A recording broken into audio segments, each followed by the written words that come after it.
Okay, so first things first, GB News is a mess. The only good thing about GB News is Neil Oliver's monologues, because I think the guy nails it on the head each and every time with what he says, and I have yet to disagree with him. And GB News has a history of throwing people under the bus anyway. They did it with David Starkey, they completely threw him to the wolves, and they let go of Mark Stein. And all the guy did was raise legitimate concerns, reference lockdown and the jabs, and that's it. But they let him go. And they've done it now with Laurence Fox as well.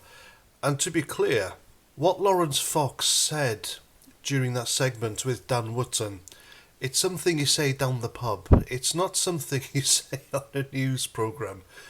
But that being said, if GB News advertises itself and tries to sell it to you as the home of free speech, then it has to be the home of free speech. There are no exceptions. And what they've done again is they have capitulated to the hysterical left-wing anger mob, because Laurence Fox dared to point out the hypocrisy of a rampant feminist, some might say even a misandrist. Now, she retweeted, the person in question is Ava Santina, otherwise known as Ava Evans. She is a journalist stroke activist. And this is the same woman who goes onto radio shows or panels saying that all complainants of rape should be just believed without trial.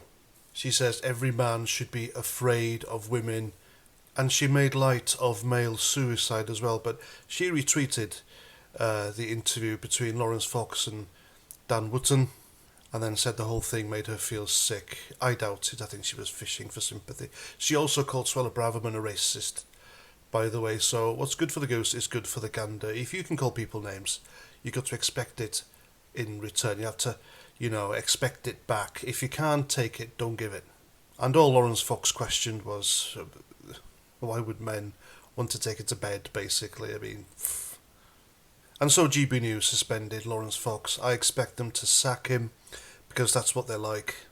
And their statement says, I quote, GB News has formally suspended Laurence Fox while we continue our investigation into comments he made on the channel last night. Mr. Fox's suspension is effective immediately, and he has been taken off air.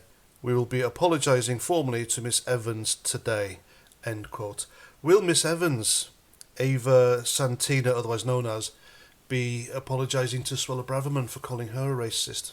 Will she be apologising to all men who have been wrongfully imprisoned due to false rape allegations? Because her comments are bound to hit a nerve, aren't they? And will she be apologising to families of men who have committed suicide due to false rape allegations? I doubt it. Even Ofcom have weighed in, and it seems they're a bit eager as well, if you look at this tweet.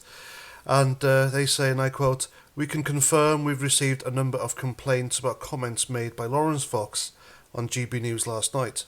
We are assessing these complaints against our broadcast rules, and will publish the outcome as quickly as possible, end quote. So, yeah, they're investigating GB News anyway, so this is more stuff for them, isn't it? More ammunition for Ofcom. Now, Dan Wootton made an apology on Twitter to Ava Evans or Ava Santina, whatever the hell she calls herself, and it was pretty cringy. And then Laurence Fox pointed out his hypocrisy, because in a text message, Dan Wootton seemed to be making light of it and laughing about it. So, it's just... GB News is a mess anyway. It really is a mess. I have to say, I was excited at the prospect of a news channel that told it as it is, told us the truth and not left-wing biased. And then it all started falling apart. They threw people under the bus. They've capitulated and folded, taken the knee to the hate left-wing mob too many times, in my opinion. Even if you do it the once, it's once too many. And I think it's completely unwatchable now. And even that voice during the advert earlier on GB News, I don't like it. I really do not like that. I know I'm being petty, but that's just me. So there we go, GB News, not the home of free speech. And that's my video. Hope you like. Please let me know what you think in the comments. And until the next time, Roger Trout.